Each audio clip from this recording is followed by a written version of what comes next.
ने यूपी में बीडीएम फॉर्मूले पर शुरू किया काम। सपा के पीडीए से कितना मजबूत? बीजेपी की मिशन यूपी को लगेगा तगड़ा झटका।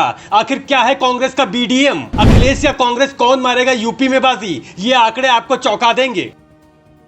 देश में अगले साल होने वाले आम चुनाव को लेकर सियासी बिसात बिछने लगी है।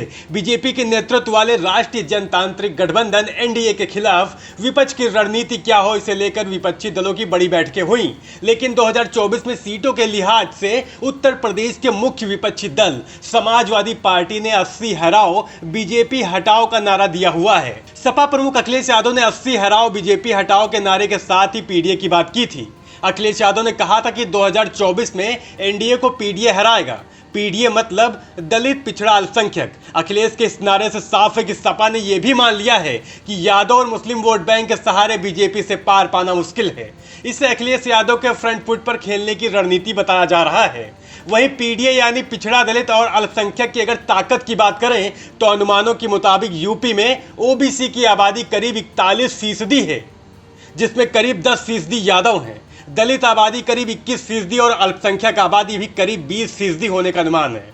ऐसे में देखें तो यूपी में कुल करीब 82% आबादी पिछड़ा दलित और अल्पसंख्यकों की है।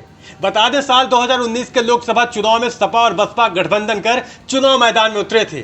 फिर भी बीजेपी 62 और उसकी गठबंधन सहयोगियों अपना दल 2 सीटों जीतने में सफल रही थी।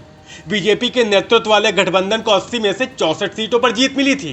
बसपा ने बाद में वोट ट्रांसफर न होने का दावा करते हुए सपा से गठबंधन तोड़ लिया था।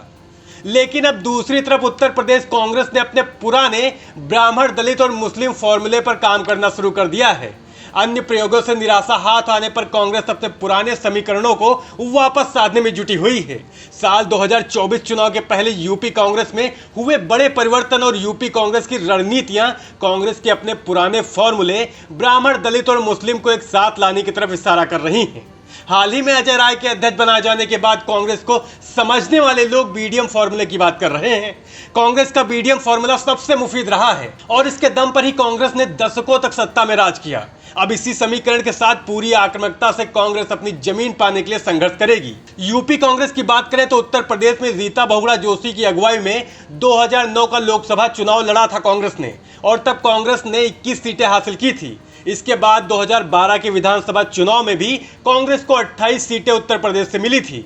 लेकिन इसके बाद से ही गैर ब्राह्मण का प्रयोग कांग्रेस ने करना शुरू किया और लगातार 2014, 17, 19 और 22 में कांग्रेस की हालत खस्ता हो गई। लेकिन अजय राय के अध्यक्ष बनाए जाने के बाद से ही इसी बीडीएम फॉर्मूले के तहत कांग्रेस की रणनीति है कि वह एक बड़े तबके के बीच पहुंच सके। अब ये तो साफ है कि अगर अखिलेश का पीडीए या कांग्रेस का बीडीएम हिट हुआ तो बीजेपी के मिशन 80 को झटका लगना तय है। वैसे आपको क्या लगता है, हमें कमेंट करके जरूर बताइए। और अगर वीडियो पसंद आया हो तो वीडियो को लाइक, शेयर और चैनल को सब्सक्राइब करना ना भूलें।